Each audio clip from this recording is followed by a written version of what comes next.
Well, imagine losing the use of your limbs and being totally reliant on nurses who were really your lifelines for your care. And then imagine losing those nurses in a 180-degree turnabout from the state of Maryland. Here's I-Team reporter Deborah Weiner. 11 News first met Robert Florio in 2005, the Glen Burnie artist who paints with his mouth. We were stunned by his talent then. What part do you think will be the hardest to do here? His body. And in 2014 remained duly impressed. Now at age 32, Robert, a quadriplegic since a childhood diving accident, feels, in his words, he is being paralyzed all over again, this time by the state of Maryland. I think they're trying to figure out ways to take care of quadriplegics better or differently, but they're wrongly categorizing them and not understanding the severity of their care. Earlier this summer, the Department of Health and Mental Hygiene informed Robert through this letter that he would no longer receive private duty nursing services. Since he was first injured in 1996, the state has paid for skilled nursing care 7 days a week, no less than 16 hours a day. But the state's notice came without a home visit or any written warning. The nurses are my hands and feet. They monitor everything in my daily life. You know, I didn't ask for this to happen to me, and nobody does, but when it happens, they give me back my life.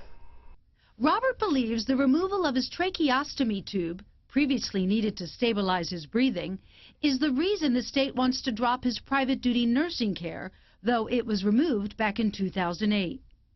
A state spokesman tells the I-Team that tracking the progress of enrollees, especially those people whose conditions improve, is part of the regular function of a Medicaid program. But Robert's physician, a doctor at Kennedy Krieger's International Center for Spinal Cord Injury, says Robert needs a high level of quality care to monitor his bladder, his bowel, his blood pressure, his medicine, and his respiratory system. He's lived 18 years so far with such great care. I'd hate to see that this would go all downhill from now. Robert, who lives with his parents, is currently negotiating with the state. Officials offered 39 hours of care per week, about 1/3 of what he's been getting since the accident. Physical therapist Erin Michael works with quadriplegics, whom she says must continue to prove their need for care. So there are a lot of Robert Florio stories out there. There are. A majority of our patients, I would say, could tell the same story.